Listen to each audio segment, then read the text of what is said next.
Hello, darkness, my old friend. I've come to talk to you again because a vision softly creeping left its seeds while I was sleeping, and the vision that was planted way down deep in my brain still remains within the sound of silence. In restless dreams I walked alone, narrow streets of cobblestone,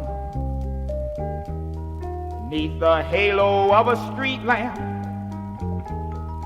I turned my collar to the cold and the damp, till my eyes were stabbed by the flash of a neon light that split the night and touched the sound of silence. And in the naked light I saw 10,000 people, maybe more. People talking without speaking, people hearing without listening, people writing songs that voices would never, never, never, never share, 'cause no one dared disturb the sound of silence.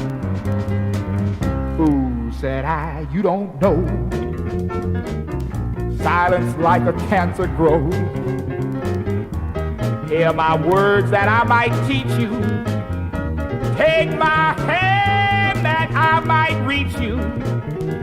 But my words like silent raindrops fell and echoed in the wells of silence.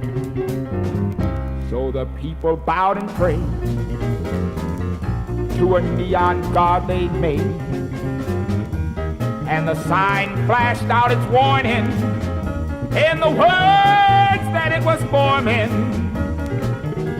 And the words of the prophet are written way up there on subway walls and tenement halls, and whispered in the sound of silence.